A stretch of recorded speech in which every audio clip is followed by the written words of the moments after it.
The Arctic is warming almost 3 times faster than the rest of the planet, changing the Arctic ecosystems forever, causing destruction around the planet.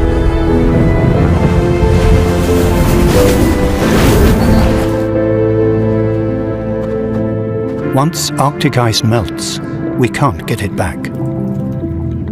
We can't negotiate the melting point of ice. World leaders must take immediate action to keep 1.5 alive.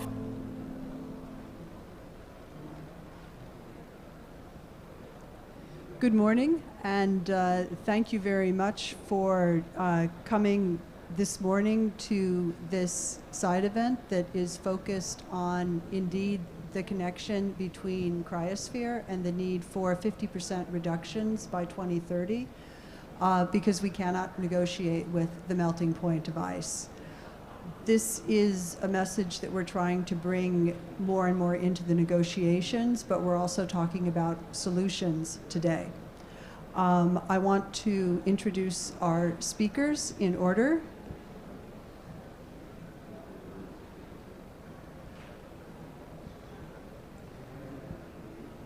We will have Martin Sommerkorn, who is an IPCC SWARC coordinating lead author. Yuri Rogeli, who is a multiple IPCC author, but in particular in this connection, coordinating lead author for the special report on 1.5 degrees. Ryan Wilson of Climate Analytics, who has been engaged in the past year in analyzing countries in terms of their commitments, whether they are on a 1.5 pathway or not. Kirsty Berg of the Scottish Government, Director of Energy and Climate Change, to talk about Scotland's NDC. We were quite pleased to welcome Scotland to the 50 by 30 coalition earlier this week. And joining us shortly will be Sandrina Dixon of the Club of Rome. So Martin, I will turn it first over to you.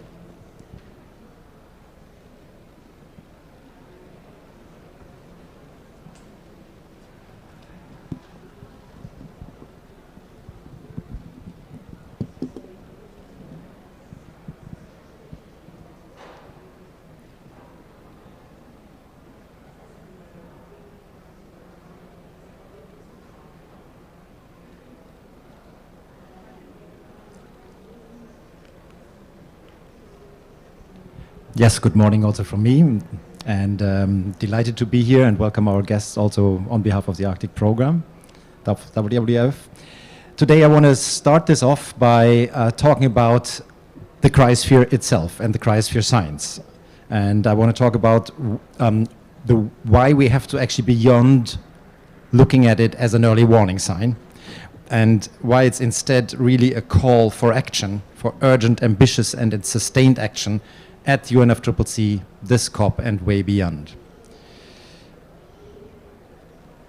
So we need to make a conscious shift of how we think about the cryosphere. It's not an early warning and regional impacts to main issue alone, but it is a main motivator for global ambition on adaptation, on mitigation, and it has to be urgent and coordinated. Next to the ocean, the cryosphere in particular forces us to consider long timescales while linking this insight to action now and during the next short decade. This is extremely important, and we argue not yet considered adequately in minds and discussions of climate change, including at the UNFCCC and at this COP, because maybe it's not exactly human forte to act now on avoiding future impacts. But the unescapable reality is really encapsulated in our session title. We can't negotiate with the world's ice. We can't negotiate with the melting point of ice. And by the insight that the changes are triggered by warming levels that we may reach if we are not most ambitious within the next few years and decades, that these changes commit us to a practically irreversible on human relevant timescales and beyond. Decades, centuries, and millennia. What is adding to the confusion of this topic is that different timescales are linked to long-term in the context of the UNFCCC. and that we actually can observe, even at IPCC level, a development of how to speak to and illustrate this issue.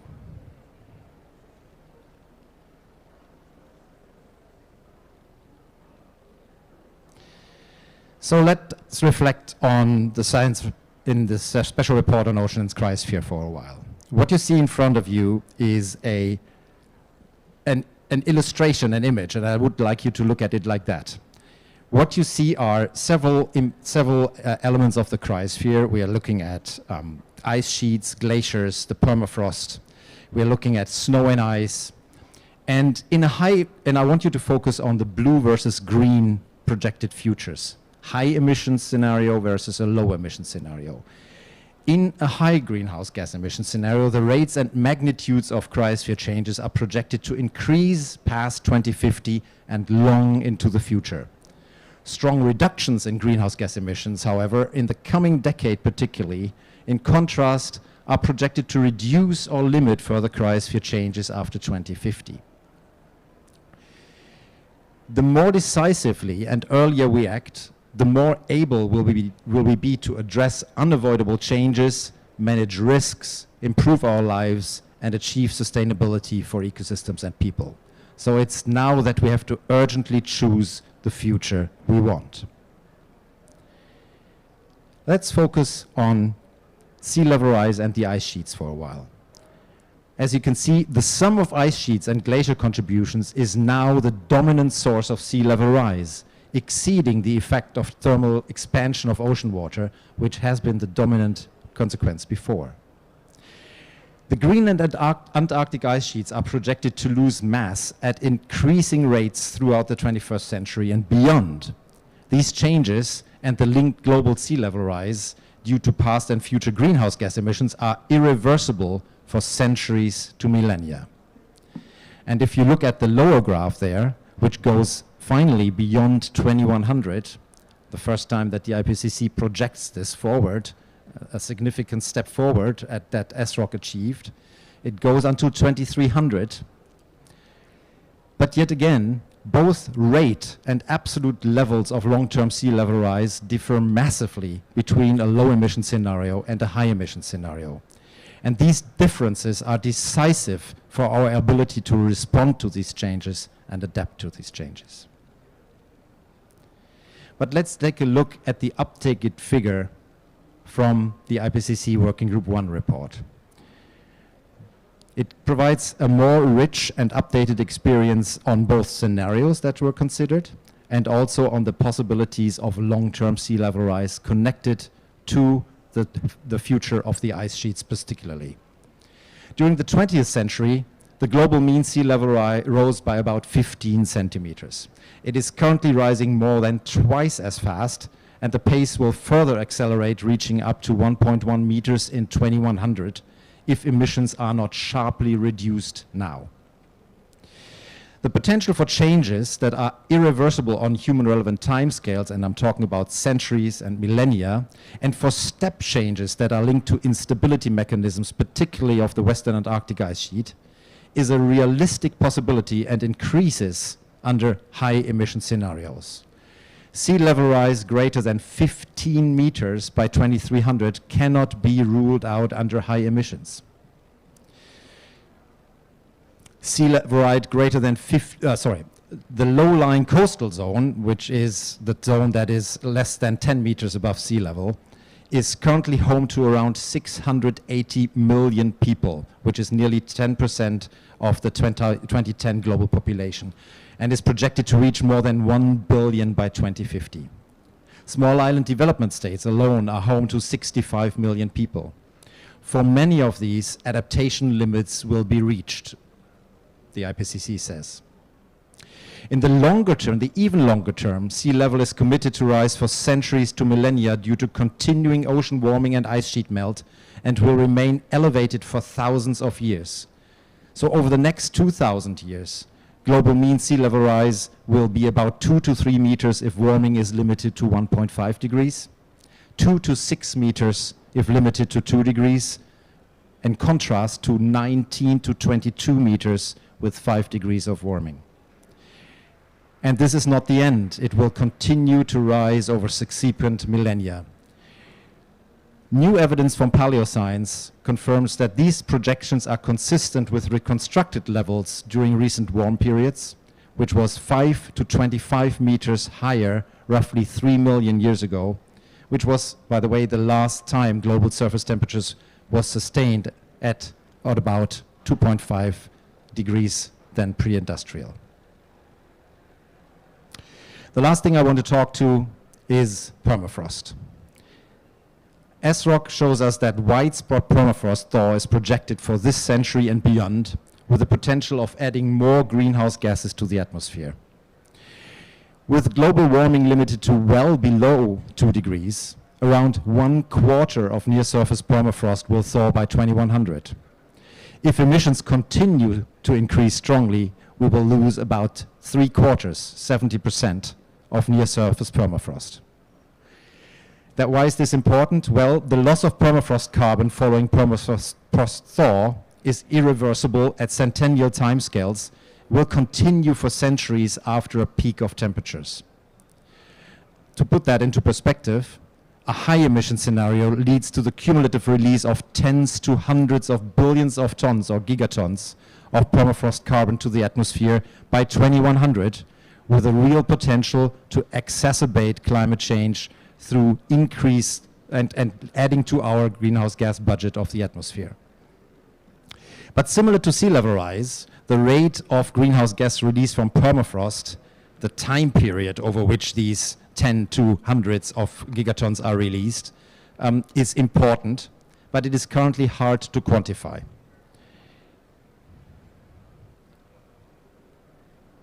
So I hope I picked two issues from the cryosphere that shows that our action in this critical next decade at the UNFCCC and here at the COP must consider both the rates, the thresholds, and the endpoints of cryosphere change and the impacts that come with these.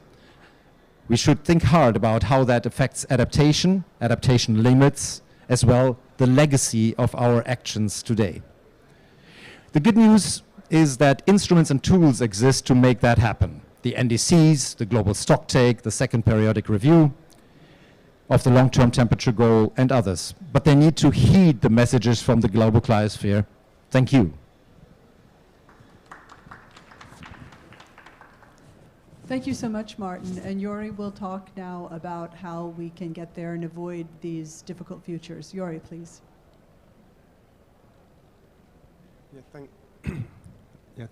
Thank you, Pam. Thank you, Martin, for this introduction. So Martin gave a really impressive overview about the differences in cryosphere impacts that are expected between a pathway where we don't abate our carbon dioxide emissions and one where we limit warming to 1.5. So in the couple of minutes I have to share with you, I want to look at how these global pathways to limit warming to 1.5 actually look like and what they imply. And here I will be drawing on the assessment of the 1.5 degree special report on 1.5 that was published in 2018. Starting at the global level and with global emissions, this is a figure of the summary for policymakers of the 1.5 degree report that shows in blue all pathways that limit warming to 1.5 degree with no or limited overshoot. And they show a few key characteristics, all of them. You can see that there is some variation, but there is also some key characteristics. And the first key characteristic is that over the next decade, by 2030, there is a robust declining trend in global carbon dioxide emissions. Emissions are reduced by 40 to 60% in those pathways relative to 2010 levels, so roughly a 50% reduction by 2030 if you look, if you take just the middle of that range. By 2050, highlighted with a B in the graph here, all these pathways reach net zero carbon dioxide emissions. Net zero greenhouse gas emissions, where we add methane and nitrous oxide, are reached also during the second half of the 21st century, about 2 decades later at a global level. Now, these are massive changes. How can they come come about. I don't have time to go into all the technical detail, but I want to highlight some of the high-level messages that the IPCC came out with and that are just important to keep in mind here, just also to show that this is a big challenge. The IPCC highlighted that holding temperature to 1.5 degree needs rapid, far-reaching changes on an unprecedented scale. Now that is a bold statement, it's also relatively vague, but each of those bolded terms there have a particular meaning for the IPCC. The first, rapid, means that within the next decade we need to see reductions. By 2030 we need to see a clear halving of global emissions to keep 1.5 degree within the realm of the possible, and the simple reason for that is that the carbon budget that is left for us to limit warming between 1.5 is very limited. If we don't start reducing our emissions today significantly, we will just have emitted the carbon budget by 2030 and we will have closed the door on 1.5. Then far-reaching. Far-reaching means that we need actions in all sectors. We need to change the way we produce our energy. We need to change the way we use our land for agriculture or for other uses, for forestry. We need to think about how we move around, how we design our cities, how we design our buildings. We need to reinvent that. And finally, we also need to think about how many products we use and how we produce them. And the final term here, on an unprecedented scale, means that nobody's really off the hook. No region, no industry, no part of society really, and that means that all of society needs to be brought along, both big multinational companies and vulnerable populations within particular contexts. Then what is progress to date? This is now drawing not from the IPCC report, but from the latest UNEP emissions gap report, on which I'm also a lead author. And there we always look at where emissions are heading based on current policies and where they should be going to be on a 1.5 or 2 degree pathway. The figure here shows global greenhouse gas emissions. At the bottom you can see the range of emissions consistent with 1.5, the very bottom. You can see that that kind of implies also for total greenhouse gas emissions roughly a reduction by 50% in 2030. Then the other colors show where we are heading, either when we would have no improvements since 2010, that's the highest line, then where current policies are heading, that's the next line, and then where the promises or the pledges, the NDCs that are being discussed here at the COP are leading us. And you can see that there is a clear gap both between where the promises of countries are leading us compared to where they have to go to limit warming to 1.5, and also between where the current policies and that are on the table and are being implemented are leading us compared to what is promised. So this just goes to show the big challenges that are still in front of us. The final slide I want to look at with you, or the final question, is whether these massive transformation, because let's face it, they are massive. They are a massive reinvention of how we go about in our society. Are they actually feasible? We were actually asked that particular question for the 1.5 degree report in 2018. And when the IPCC gets a simple question, we come back with a more complicated answer. And here we found there are 6 boxes that need to be ticked for us to be able to tell whether a pathway is feasible or not. And some of those boxes, as scientists, we can confidently tick them because they are in the realm of what we study and what we can say something about. That is, for example, whether it's possible within the laws of physics and chemistry to limit warming to 1.5, and that is definitely still possible. Whether within the carrying capacity of our lands and the surface of our planet, whether we can do it, and that is still possible. We also know that we have the technologies. We also know that it is actually not that expensive and that it is economically feasible. So those are 4 boxes that as scientists we can easily tick. There are 2 boxes left, however, and those boxes are about whether we will be taking whether society is willing to make the changes necessary, because let's face it, there will be important changes, and whether institutionally, politically, we will be able to make the decisions and put in place the policies to achieve this. And here as scientists, we don't tick the boxes, but we are here in this forum to look into this room or other rooms and to make sure that these boxes are ticked. And with that, I would like to hand over to Ryan. You have your... Thank you so much, Yori. So we've had cryosphere science, we've moved to the theoretical in terms of hearing that it is indeed up to us, and now we'll hear about how it can be up to us from Ryan in terms of actual pathways by governments. Please. Oh. Thanks, Pam, for the introduction, and thanks to Martin and WDF for hosting.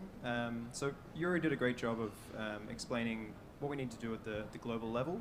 And what I'll try and do is explain how we can use those findings to drive 1.5 degree compatible pathways at the national level for cryosphere relevant countries.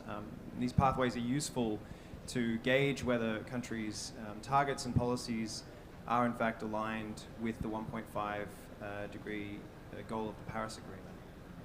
So I'll just give a quick rundown of what's included in this talk. First, I'll give an introduction to these downscaled 1.5 degree compatible model pathways.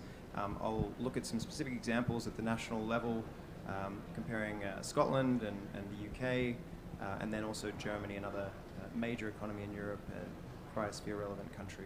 And then I'll put these model pathways into a broader equity context, which is always important when these topics are discussed. So how do we get to these national 1.5 degree compatible pathways? Well, we downscale from global and regional integrated assessment models, or IEMs, and what we're interested in are these economy-wide greenhouse gas emission pathways. IEMs use socioeconomic and climate data to produce global and regional scenarios with emissions pathways that correspond to various temperature ranges. And we're interested in particular in these 1.5 degree pathways. And so as Yuri presented, this is the full subset of 1.5 degree compatible economy-wide or emissions pathways at the global level. And it's possible to downscale these to the national level using national energy data and then socioeconomic projections. So, for example, GDP and population growth projections. So climate analytics filters out these scenarios that have what is considered to be unsustainable levels of carbon dioxide removal. So for example, biomass with carbon capture and storage. And from the remaining scenarios, we take from the median to the 5th percentile. So in effect, the most ambitious half of the remaining pathways.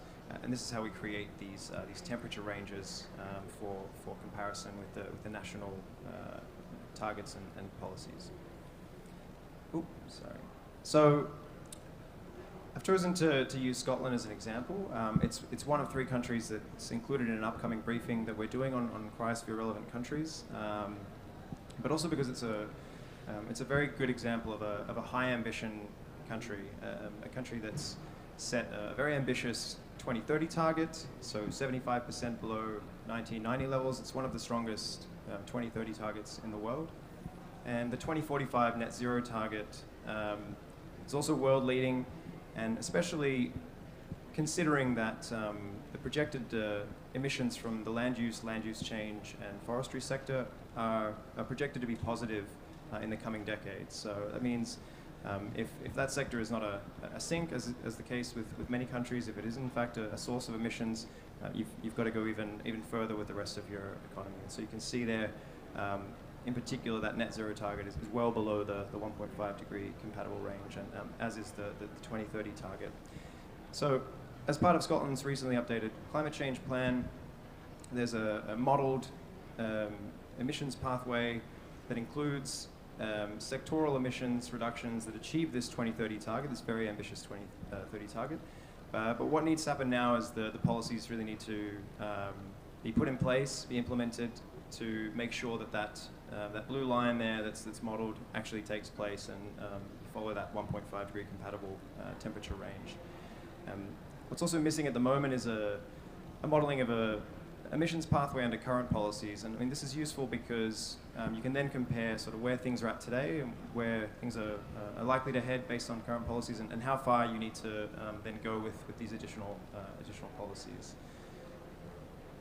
And I thought it'd also be useful to put Scotland's targets and policies into the broader context of the UK, because the UK is often touted as a leader in climate action, which is certainly the case in some regards. The 68% target below 1990 levels is also one of the most ambitious in the world, but you know, Scotland does go even beyond that, and you can see here that target is on the cusp of the 1.5 degree range, sort of between 2 and 1.5.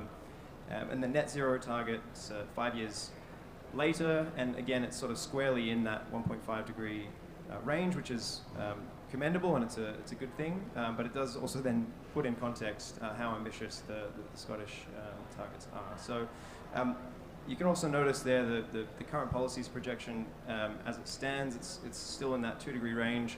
The UK government claims that a lot of these quite ambitious announcements and plans that they've put in place is going to get them to NDC, achieving their NDC, but we really need to see the modelling behind that, which at the moment still doesn't exist. And so for another major country in Europe, I thought it'd be useful to sort of put where Germany stands with regards to these pathways as well. We've also modelled what a 1.5 degree compatible range for Germany would be. They've also recently updated their target, strengthened it to a 65% reduction below 1990 levels, which is quite strong. It's again on the cusp between 2 and 1.5 degrees. And they've brought forward their 2050 net zero target to 2045, which, you know, again is one of the sort of world-leading targets. But the additional policies that they have announced, it's still not enough. You can see there, it's still not enough to quite get them there. So they need to, with the new coalition government that's likely to be in place, really go further and get that pathway down further. And I'll just quickly go over equity considerations, which are really important when talking about especially wealthy countries, because it's one thing to set an ambitious target that falls within that green range and then put policies in place to achieve it.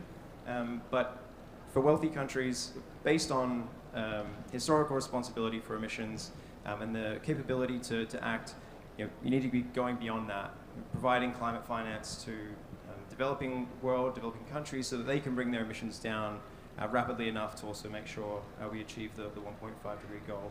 And I've used the example here of Germany because it's a climate action tracker country. So climate action tracker is a platform that does try to quantify how much further countries need to go in terms of their finance contributions. You can see here on the right, the green range there is actually negative. It's much lower than the one on the left, which is the model domestic pathway.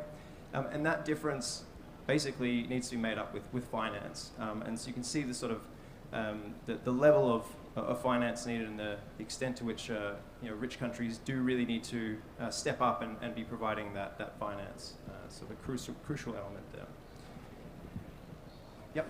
So I think pass along to. Yep. Thank you so much. So from the analysis to a specific example, and Scotland is leading really within the 50 by 30 coalition in terms of its policies. So please tell us more. Okay, thank you very much. So first of all, on behalf of the Scottish Government and the people of Scotland, I want to say welcome to Scotland and welcome to Glasgow. I have to do that, and I always feel excited. We've been, preparing for a long time for this conference, and it's so good to be here. So Scotland is not an Arctic nation, but we are the closest non-Arctic nation, I believe. And Glasgow is, I think, the northernmost city to have the privilege of hosting a COP conference. Our other sort of Arctic statistic is that I believe Shetland, our most northern islands, is actually closer to the Arctic than it is to London, although we've obviously got close connections to the UK.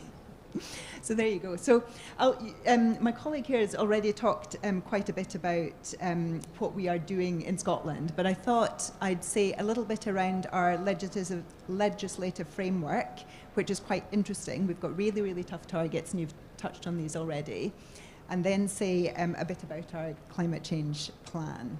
So in Scotland, we have got a net zero target for 2045. That's 5 years earlier than the UK as a whole. And that primarily reflects some of our natural resources. So we've got a lot of peatland that can take carbon out of the atmosphere. We've got a lot of land for growing trees. And we've also got very significant carbon storage potential in the North Sea. And I know that is controversial in some sectors, but our independent advisory board, the Committee for Climate Change, has said that needs to be part of the net zero solution. We've also talked about Scotland's very ambitious 2030 target, so 75% reduction by 2030, which, as you said, I think is one of the most ambitious near-term targets in the world. We've interestingly, and I think fairly uniquely in Scotland, also got annual emission reduction targets. Now, as a government official, I will admit that is really tough. There are a lot of unanticipated external factors that can impact our annual emissions targets. But what it very helpfully does is hold our ministers and us as officials to account for delivery. So we need to, if we don't meet our annual emissions targets, we need to produce a catch-up report, which we have just done. I think we published that about a week ago. So it really holds our feet to the fire in terms of delivering policies.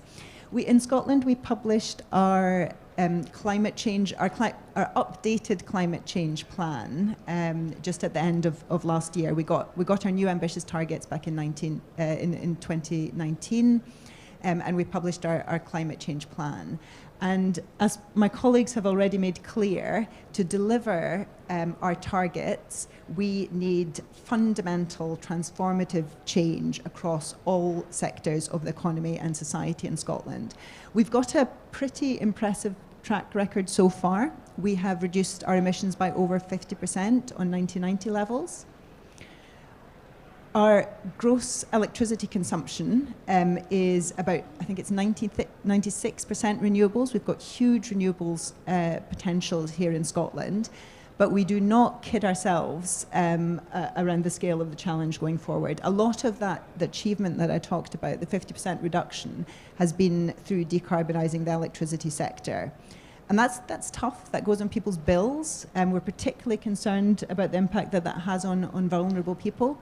But it is nothing compared to the changes that we now all need to make to our lives. So as individuals, we're going to have to change the things we do, but we can't duck the challenge as government. We are going to have to take some really, really tough political decisions, including in this Parliament.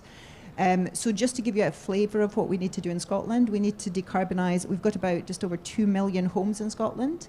We need to decarbonise about 1 million by the end of this decade.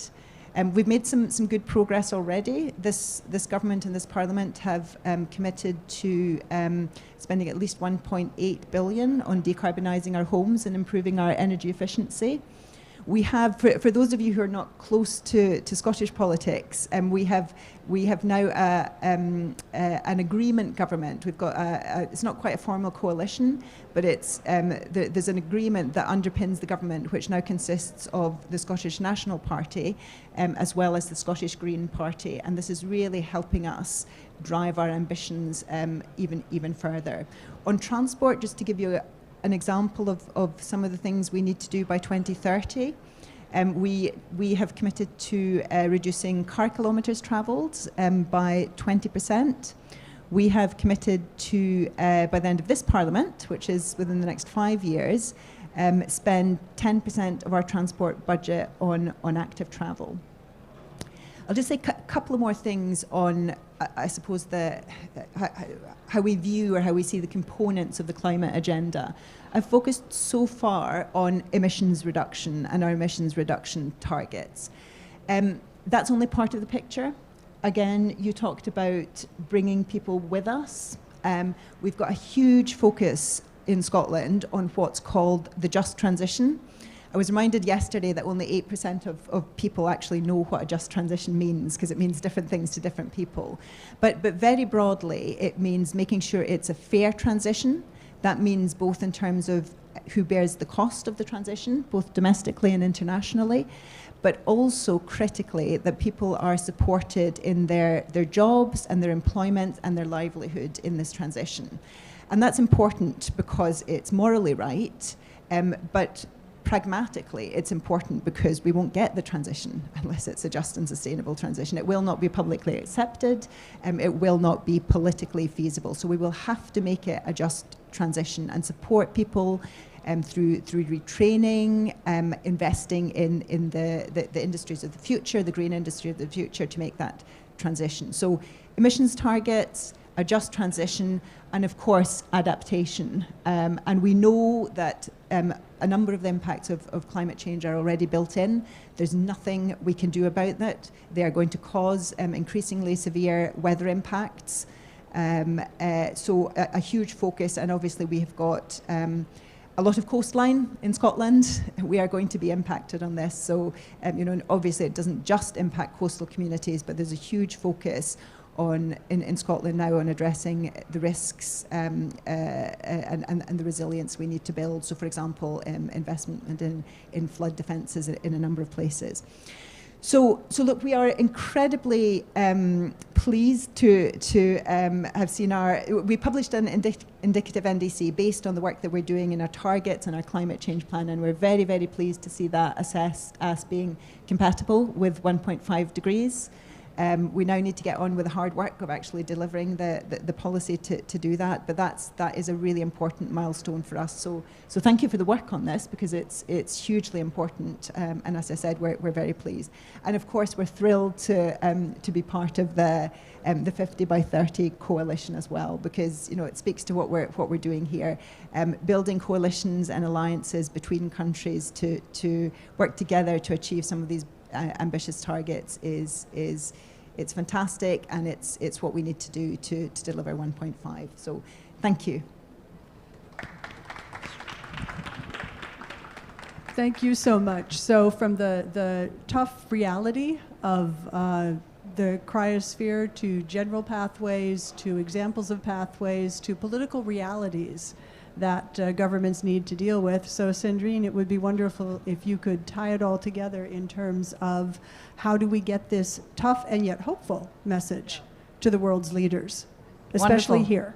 Thank you, Pam, and I think it's been it's perfectly lined up to end up on what I want to do and what I want to build on. And I love the way the Scottish government thanks those that assess the fact that they're actually 1.5. I'd like to turn around and thank you for actually being at 1.5.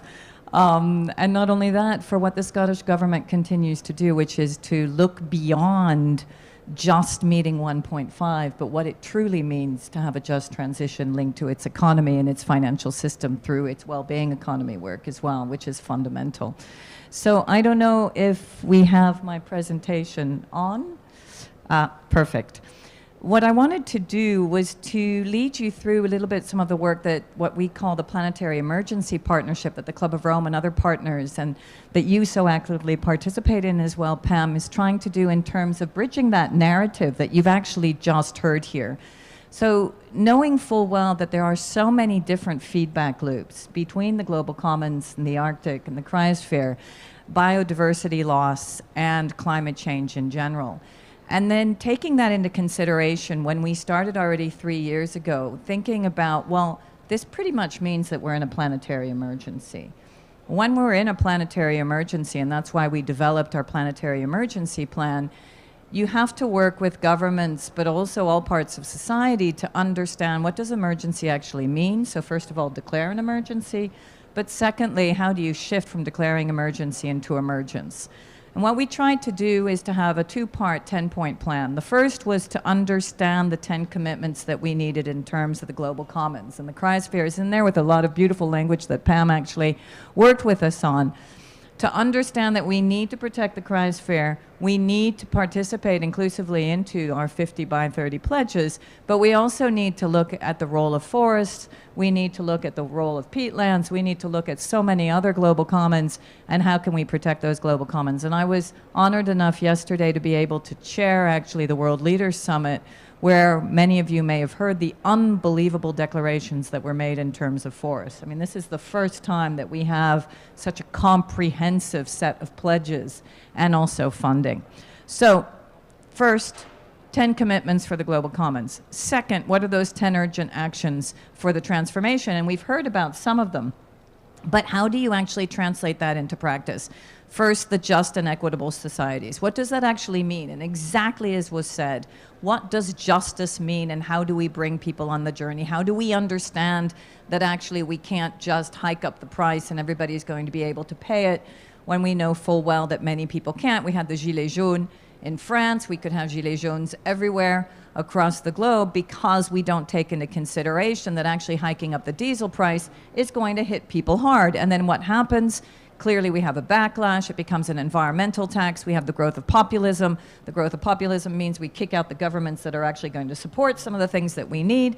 And those are the vicious cycles and tipping points, which include not only environmental, but also social tipping points. So we have to get the just and equitable societies aspect right.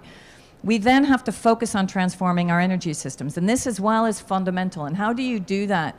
Focusing first on divesting from fossil and being very clear that that has to be the first point of action.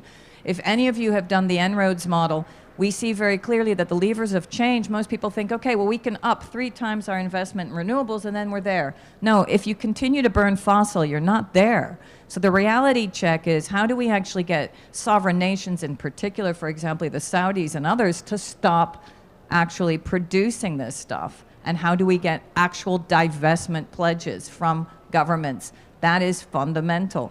Moving from there into the circular economy and all of the very important, not only circularity, but regenerative aspects of our economy, going all the way to the well-being economy, where we start to see clear declarations around social, economic, and environmental indicators. So for us, the clear narrative has to be one that does bring in the equity issue, the poverty issue, but also clearly the transformational issues around the fact that this is truly an emergency. So this is where we're faced. We're faced with the global tipping points. This is where we are in 2021. For those of you who know about the Club of Rome, 50 years ago we published the limits to growth. And lo and behold, most of these tipping points were already predicted 50 years ago to happen now in this time frame. And this is where we are: a global pandemic on health, the fact that we've got social systems that are actually deteriorating, and yet we know through the pandemic that our social systems are what is absolutely fundamental. And we also have pressures on our political systems and our economic systems.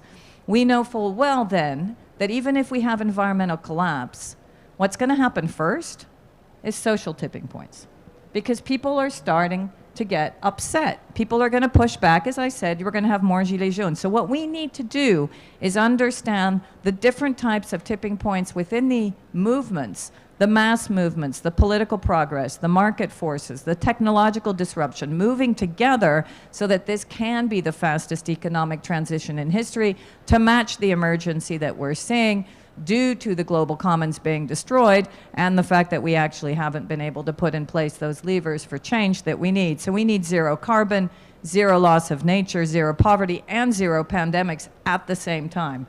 Incredibly hard, very complex, but we see that sometimes we do get some hits. So our G7 declaration that we worked with many, including Pam again, in terms of putting in place the 50 by 30 declaration, making sure that actually global leaders start to respect the fact that we have to be at least 50% reduction by 2030. And so I'll end with this. This is the decisive decade. But as Donella Meadows, who is the mother of systems thinking and one of the co-authors of the Limits to Growth, actually said, there is too much to do to enable this complacency. But there is also too much opportunity to justify despair. And so we truly do need to work together, bridging the gap between the understanding of the science, the way in which governments need to act, and then how we actually bring people on the journey. That is going to be hopefully the virtuous circle that we're able to create over the next decisive decade. Thank you. Thank you so much, Sandrine. And that is a perfect lead-in then to a panel discussion. My organization, the International Cryosphere Climate Initiative, has just published a State of the Cryosphere report. We plan to put that out every single year as a benchmarking exercise to say how close we're getting or how far we're getting from these long-term thresholds that will be a very long tail of climate change. And I guess my question for the panel, and I'll start with you, Martin, here in Glasgow then, in the next 10 days really of the COP, one of the things that we're trying to do is to get a decision point from countries to have a cryosphere dialogue, simply to bring this science to the negotiators, into the negotiation, into the UNFCCC process. The challenge, as Sandrine put it, in many ways, is that we have a very long-term impact. To avoid it, we need short-term action. How do we put those two things together? So Martin, want to take it first? Yeah, thank you. I'll start. I think there's lots of things we can say on that. I think this is an essential point. Some of it is actually in the corridors and in the negotiating rooms already. Seems to be commitment for 1.5 growing everywhere. But it is actually for 1.5, for reducing emissions by 50 by 30, by decarbonizing by mid-century. We hear talk about that. But there is a critical distinction between the pledges and the policies. And not many of these pledges are actually captured by current policies. And we have quite a bit to go in order to continue the force on establishing those policies. As we have heard from Scotland, there is lots of institutional changes and institutional commitment, government commitments that have to come there. So we have to press on these things. They are already in the discussion, but they have to be established, they have to be enforced. Financing these for other countries than the industrialized ones is actually a significant step. Financing is talked about here. But then we actually have to keep talking about the long term. We have to bring the knowledge into the game here in order to check, because the proof will be in the pudding. Every year again, every 1/10 of a degree counts, every year counts.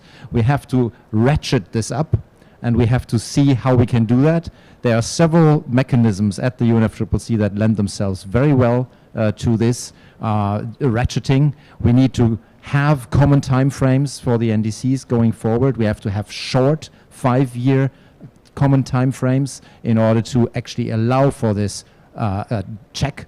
We have the global stocktake, which is a key instrument to allow us to check against where we are and where the commitments are. And then we also have the second periodic review of the long-term temperature goal, which will actually be informed by the discussions of knowledge and by the effect it has on people around the world. More comprehensively can we at this point, and soon through the second periodic review, actually form parties thinking about what this safe temperature is that we need to be according to the declaration and how we get there. Thank you, Martin. Other comments on this? I'll note also the climate vulnerable countries are calling for this to happen annually. In other words, countries need to come back every year. We have an emissions gap report that is put out every year. The State of the Cryosphere will be put out every year. Yuri, you're part of the emissions gap. Do you have any comments on this? Yeah.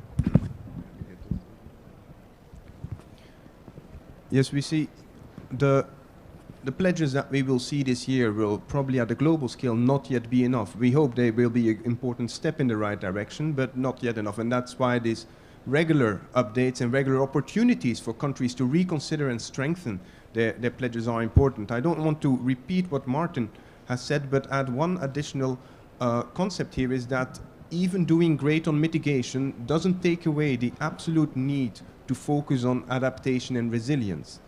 And I just want to highlight this. Even if we do everything that we need to do to be on those pathways that I described, those global pathways that translate down to the national level, to the communities for big changes, which we call 1.5 degree pathways, even if we do everything right there is a 1 in 10 chance that warming will actually end up above 2 degrees because of the uncertainties in the climate system.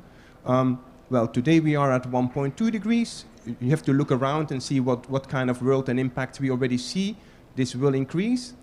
2 degrees will be already much more. So we also need to prepare. Together with reducing our emissions, we need to prepare for those changes that will happen or might happen, even if we do everything that we thought was necessary.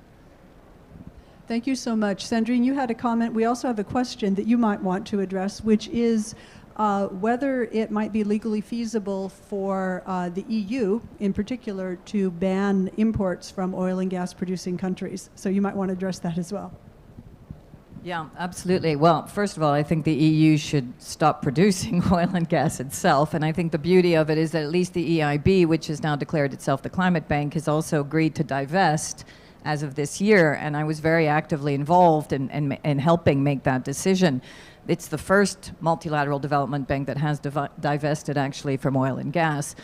The EU could very much do that, but it must also stop subsidies. And this is the other thing. I mean, talk about perversities in the market. We often talk about new capital or we talk about pulling out of oil and gas, but we forget to talk about the fact that we're still putting in so much money into subsidizing oil and gas. So there are many different levers that are absolutely possible, Pam. What I wanted to also say here is, again, bringing in those social tipping points. You know, I'm living in Belgium, and Belgium this year had intense floodings, and the flooding happened in the most vulnerable communities, old mining towns in Belgium. They are still without any electricity, without any water in many of these communities. So we're not just talking about vulnerable countries now, we're actually talking about vulnerable communities within countries. And what really strikes me is, once again, they're without all of these things because there was not proper planning due to adaptation. But in addition to that, the government is not helping them because it's not used to, first of all, putting in place emergency plans that will take into consideration the situation. So we've got people that are increasingly pissed off that are now in the south of Belgium, in Wallonia, and just think about that tipping point. Next political elections, we then get an onslaught of voters for whichever party is going to go in and blame the fact that we didn't do anything. Now, it could be the Greens, but it could be the populists. And this is my fear. So that I fully agree. It's the adaptation element. It's the fact that we're not also taking into consideration the compound element of the pandemic, working with climate change and hitting the most vulnerable countries. So that systemic impact that is not taken into consideration by governments, except for some that are showing leadership, like Scotland, in many ways. One is to directly speak to citizens about the difficulty of leading through a pandemic. There were so many moving shots of the First Minister when she actually cried on stage and indicated that she felt as bad as her citizens. We need to change the discourse so that leaders actually start to speak to their citizens and enable that conversation around, it's going to be tough. Complacency is not possible. We are going to hurt. We're going to go through pain, but we can do this together. That level of honesty is fundamental. Otherwise, we're never going to get this done. Thank you so much. We have time, I think, for maybe 30 seconds from each, and I think we'll go in opposite direction this time. So, Sandrine, if you have another 30 seconds. I think I've just said my piece. She's definitely said her piece, yeah. So, please. So I suppose this is working now. So I suppose a couple of points from me. I do think it's important, so speaking as on behalf of the government, that our feet are held to the fire, as I said earlier. And I think the points you made about regular monitoring, yet regular assessment, we are going to have to do more, most likely, after COP, in terms of all countries' plans for meeting 1.5, but also monitoring what's happening. So that's point one. Second point is, I think the focus has to be on concrete delivery. So the monitoring has to move a little bit away from plans to actually monitoring the difficult policies our government's putting these in place. And I say that with a bit of trepidation because I know, my ministers and us as officials will have to do that, and it is very, very tough. I'd like to end on a note of optimism, actually. And it's around, some of the changes that are happening in the economy, some of the announcements that's been made already here at COP. You touched on what we can do in the EU. So I am quite heartened by the commitment around standards in a number of industries. So, for example, steel and electricity. These things are really hard. They will take time, but they will make an absolutely fundamental change to the world economy, to the products that we consume. Likewise, the EU is seriously talking about carbon border adjustments. These are the kind of things that will make a really big difference. And you see, for example, in electric vehicles, where the tough regulations have gone in, supported by financial incentives. The market will follow. So I'm cautiously optimistic. Will it be fast enough? I don't know, but I think there's real reason for optimism on these areas. Thank you. Yeah, so I think I'll touch on two main points. The first being that, as I mentioned in my presentation, it's one thing to set an ambitious target, but putting the policies in place, but not just putting the policies in place, also showing that those policies are sufficient to meet your targets. So robust modeling, the government making sure they put the resources into demonstrating to the public that what they're doing is sufficient. This is really crucial for accountability. And the second thing I would say is, again, touching on the finance issue. So a lot has been talked about the $100 billion finance goal, and it looks like by 2023, perhaps we're going to reach that goal, but we need to go far beyond that, actually. Up to double or 4 times that amount over the coming years and decades. So really sort of that focus on making sure you're doing enough as a wealthy country domestically, but really stepping up to the plate and making sure that countries that don't have the resources to avoid that carbon-intensive development path that wealthy countries have taken, and they can develop themselves and skip that. That's really key. Yeah, I'll keep it short. I already shared some thoughts before.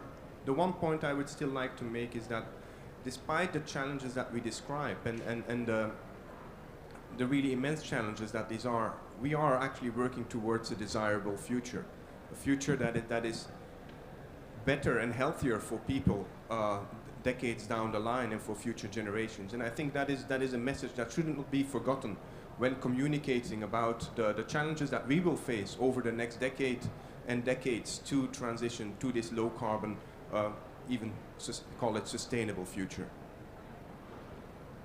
Thank you. And that, Jori, is a perfect lead over to what I wanted to add, what we haven't talked about so far, also a message of positive. If we succeed with this agenda and limiting temperature, we have the help of nature. We have the help of nature because it adds to our ability to mitigate the greenhouse gases in the atmosphere, and it helps us to adapt. And these at levels of 1.5, nature is our friend. We can empower that friend, and that's the desirable future that we all want to embark upon. So nature-based solutions are part of the whole game, and we also seek as WWF for the UNFCCC to embed this into the decision of this COP. Thank you. Thank you so much, Martin. That's a good point to end on. And we appreciate all of the speakers. We appreciate Martin especially bringing the message of cryosphere, because of course there comes a point where nature is no longer our friend if we go above 2 to 3 degrees. We have to work with nature, and we cannot work against the cryosphere because, again, the 50 by 30 motto, we can't negotiate the melting point of ice. So thank you to the audience online, as well as those of you who are here in Glasgow, and have a good rest of your day. Thank you all.